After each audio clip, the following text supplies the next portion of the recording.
Hello and welcome to This Week in a PCO. My name is Bonar Bulger from Steak+Sizzle Media Company, and I have been asked once again to host another episode. This is going to be episode number 5, and for episode number 5, it's all about performance. And in particular, I've got this beautiful GT2 RS in the background. However, that is not the star of the show. The star of the show for today is this beautiful 2019 GT2 RS Clubsport. And with us to discuss it and dissect it is Francesco Policaro, CEO of Policaro Group, and again, Greg Aguilera, and he is with us on episode number 3 and back again for another round. Thanks for coming back. Okay. Yeah, this is again a secure environment like it always is. We're staying 6 feet apart. The crew all has masks on as usual, and again, let's see if we can get through this. But let's get started.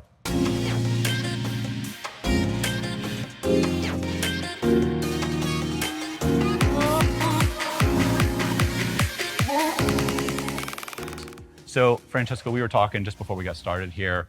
This was first built, the first production run of the GT2 RS was 2018. 2018. And that was the first production run before that, though, would have been the 997.2. In 2010. 2010. So, what I really want to get into, though, is who was the GT2 RS built for? Why did they build this car? Well, the GT2 RS is a turbo iteration of the GT3 and GT3 RS, bred from the same family. That vehicle was built for a GT customer who's looking for that turbo power, more power to go to the track with, but also a car that is fantastic on the Autobahn and on the streets. Sort of the difference between our naturally aspirated vehicles and our turbo vehicles, more power. And it could also be for that customer who's looking for a car that is slightly, I wouldn't say quieter, but the turbos are not as rambunctious in the lower revs as the naturally aspirated cars. So definitely that discerning GT customer who's looking for additional power and a car that can be used both on the track and on the street. And Greg, so what powers this thing then? So this is actually, both cars have the same engine. It's a 3.8 litre flat six with about 700 horsepower and 550 pound-feet of torque. So it's an immense engine. The heart and soul of the engine is actually very similar to the GT engine, to the GT naturally aspirated, but slightly smaller, 3.8 litres versus 4 litres. But yeah, twin turbocharged, variable VTG turbos, and a super cool engine overall. Okay. So then we've got this car, 700 horsepower, 3.8 liter, Yeah. Awesome. Basically the pinnacle, the fastest 911 ever built, if I'm not mistaken, correct? Yep. Yeah. Okay. So then why build this? Francesco, why? If this exists and it's the fastest, why do they have to take it up from 10 to 11? So the GT2 RS, street legal GT2 RS, is different than the Clubsport in a lot of ways. While they have a lot of similarities, this Clubsport is a mix between your street legal GT2 RS and our 992, or I should say 991.2 Cup car. Right. So why build this? Why not? It's very cool. This car has actually been approved by Porsche and sanctioned for club racing as well as sprint challenge racing. So this car can be used in competition, and it is also the similar type customer are, I guess, our GT customers who are looking for a vehicle that is turnkey, track ready. And also very special. I mean, these Clubsports are numbered cars. So this is number 97 of 200. There was only 200 vehicles produced. And they were produced by the Motorsport division, whereby the GT2 RS came off of the normal production line. And while that is still special, we only had vehicles built, let's call it somewhere in the neighborhood of 100 vehicles come to Canada between 2018 and 2019 model year. So while that is a very special car, it's not a numbered car. The Clubsport is. So there's that minor difference, and this is the highest output customer car in Porsche history. My favorite part of that is why build it? Why not? Yep. Not take it up a notch. Okay, so then Greg, I want to get into a bit of a deep dive. Where do we start? Let's start with the GT2 RS. You betcha. I love this car. This for me is one of my favorite 911s ever. I think the coolest thing is kind of taking a GT3 RS, throwing in a 700 horsepower turbocharged engine, making it rear-wheel drive only, putting magnesium wheels on it, everything carbon on the car. It's just this, for me, it's this ultimate expression of a GT 911 for me. That's how I feel. It makes me kind of... I agree. It takes the GT3 RS, which is a phenomenal car, and it makes it a supercar. Yep. And I think the GT3 RS is definitely a fantastic car. It's a great track car. This puts 911 into a different competitive set. Yep. And with the 700 horsepower, it gives you a car that is still just as nimble and fun to drive on the track. But at the same time, we don't have the luxury of the Autobahn, but it's a car that can be driven on the weekends, can be driven as a daily driver. I mean, for that matter. But it is all the power that you want out of a supercar. Yeah. And you can still drive it right to the track and outperform pretty much everything on the track except for maybe the car behind us. Yeah, I've actually done my groceries I've been fortunate enough to be able to have done my groceries in a GT2 RS. And the irony is it's just as practical as all other 911s. It's got the same trunk, slightly smaller because this one's got kind of the water tank. Very similar to, it feels a very familiar place in 911 terms, obviously with the carbon wings and the brake ducts here. Those are the things, and a carbon hood. So that there are some bits that make it very, very special. But for me, that's the beauty of this car. It really is. For my money, it's the only hypercar, and I'm going to call it a hypercar, that looks and feels like an everyday car. And that's what makes this car special for me. But this is your car, I believe, right? This is your car, Francesco. It is, yes. Maybe take us through kind of, for me, the fascinating thing is kind of this interior. So maybe let's, I guess, go through kind of interior on this and talk us through kind of why this interior for you. Why did you pick this color? Because this is kind of a unique interior. I noticed you got the painted vents. Which Well, is awesome. I love the red. When you think about the 2010 GT2 RS, Yeah. the one thing that I recall from that vehicle that I fell in love with was the full leather Alcantara interior, the red and black contrast, and that's the spirit of this interior. It goes so well with the GT Silver exterior. Your pure sports car, GT Silver with the red and black interior. It's just such a classic combination. And there's some interesting personalization, exclusive manufacturer options in this car, the painted air vents, and most specifically, the personalized door sills. Yeah, I like that. That say unyielding, which was Porsche's marketing tagline that they launched the vehicle with. And they also launched the vehicle in this color. So very similar to the launch car, and a little ode to the launch of the vehicle with the unyielding door sill. And the car, I find the GT2 RS to be very comfortable. I could drive this car all day. Yeah. It's even with the sport buckets, the carbon sport bucket seats. I just find the vehicle to be super comfortable, and it's good at low speeds, obviously.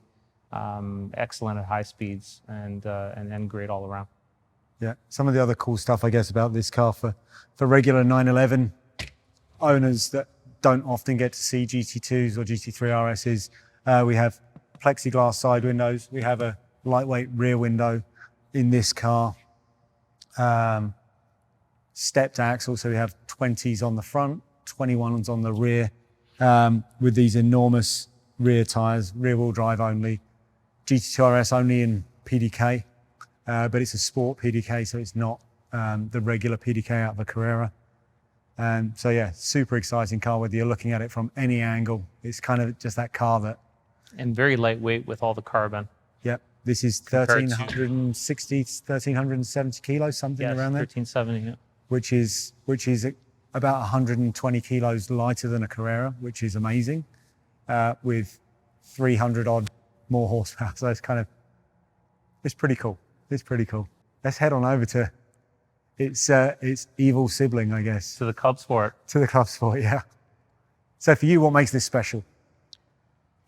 I think the Clubsport, what makes it special for me is the fact that it is a limited production numbered car, released at the Rennsport Reunion in 2018, alongside the 935. Yeah. And so a very special car. Both very limited in production, the 935 and the GT2 RS Clubsport. This vehicle is made for the Porsche customer that wants a track-only car, so this isn't street legal, but could also compete with this car because there are several series, including Porsche Club Racing and now Porsche Sprint Challenge, where this car can actually be registered to compete.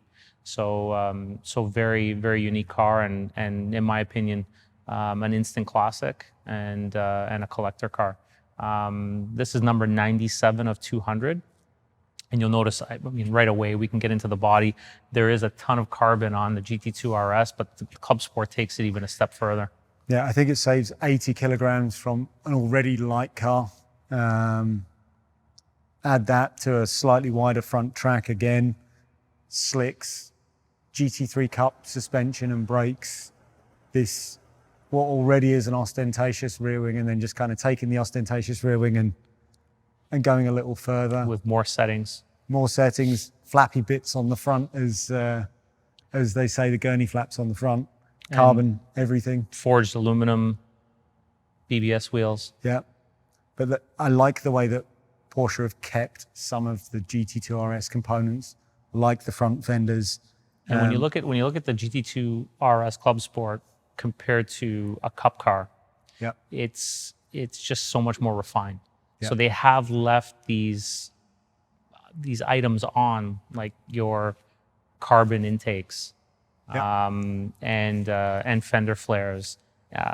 So you still have that exclusiveness of the GT2 RS being the highest derivative in the 911 yeah, lineup. So these certain things that you would expect in a supercar, and as it's come over to become your track-ready race car, yeah, it still has those elements, which I think are yeah, amazing. Really is like a customer car. It's the highest level of custom car. It's just not road legal. But yeah, no, super neat. Maybe we'll have a look underneath the hood, because this is just crazy. So on the GT2 RS, the road version, it's got this front here because we need the trunk space. In this car, we don't need the trunk space, so we can put the radiator outlet here, which obviously creates a downforce. The brake ducts on the road car are kind of up here, and we've got these enormous ones down here. And then we'll just have a look on the inside. So we can just have a look. Obviously, no trunk space in this thing. Is not really needed. We're not going to take this one to the grocery store. FIA fuel cell, adjustable suspension. But then we get back to some of the normal parts about the road car. And this is what makes Porsche so special, is they design the road cars alongside the race cars. They're both actually developed in Weissach together. And you can kind of see that, you got the same wiper motor as you have in that car. The cowl is almost the same. The wipers are the same. But then we get into brakes and suspension and all of that sort of fun stuff. And it's absolutely all business from the Cup car. So for me, it's kind of this cool hybrid car that Porsche have built. And they've used a different suspension with this vehicle. Yeah, they have. Yes. Yeah, this is pretty much Cup car suspension. Yeah. So it's all of the anti-roll bar settings. We've got lots of settings we can do on this car, but this now just becomes infinitely more variable because we want to take this on tracks and do things differently on this car. But it's kind of neat for me to see the track focus on this. Doors from the Cup car, so windows that don't wind down. Flat underfloor, carbon underfloor. Maybe you want to take us through the interior on this, Francesco. That. You mentioned the doors. These are Cup doors. Yep. With windows that don't go down. That's one of the biggest differences when you touch the door. Obviously, it's a full cage, just like the Cup car. I can tell you that this is a little tighter to get into than a Cup car. It looks a little tighter. So I'll get in as you watch me struggle. But the minute that you open the door, you feel race car. Yep. So you don't feel like this is anywhere close to being a street legal production car. I mean, this is probably one of the nicest attributes of the car is how they've also, as they've done with the exterior, Porsche has been able to mix the interior between Cup car and GT2 RS. So let me hop in here. Yep.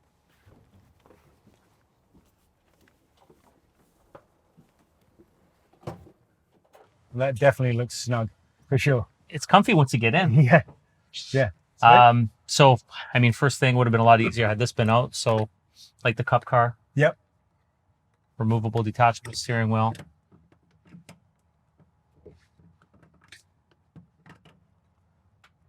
And we also have the Cosworth console. So, as I was mentioning, kind of hybrid between the two cars. You've got a really nice Alcantara dash mixed with some carbon elements that you'd expect in a race car. Yeah. A key like you'd have in a regular street legal car. But then with an on-off switch. With an on-off switch like a race car. Like a race car.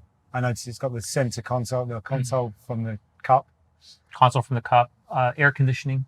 Yeah, which is fantastic. Which is amazing. It does get hot in these cars. We don't have that in the Cup car. Yeah. So that's you'll get a little vent here in the Cup car, which is basically just recirculating the air from outside. Yeah. So if it's a hot day outside, you're gonna have hot air blowing. Yeah, I noticed they've moved the light switch down into the center console just down there, so they can make room for the air vent. Keeps the air vents on that side, no air vents on this side. Deleted the air vents, which is kind of cool. And you can see the limited edition. Yeah, the nameplate there. Number 97 nameplate. Yep, and a full FIA roll cage with air jacks. So yeah, this is definitely all business, huh? The steering wheel is just very wild. comfortable. Very comfortable. Very grippy. A lot different than the Cup car. Yeah, I think this is probably where we'll end up with 992 Cup maybe. Yeah. So I guess the most important thing is, how does it sound? Should I start it up? Of course.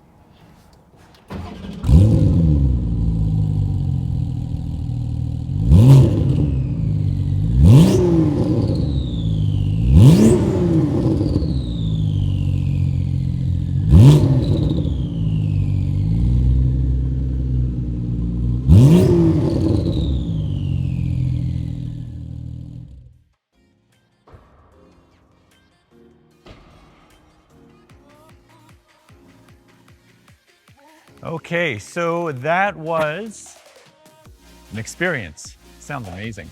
So I want to thank Francesco for taking the time to come out and give us your thoughts on these two cars. Greg, thanks a lot again for coming out again. You're welcome. We've got one more episode that's on exclusive manufacturer, and that will be coming out in December, just in time for Christmas. Until then, thanks for watching and look forward to seeing you again soon.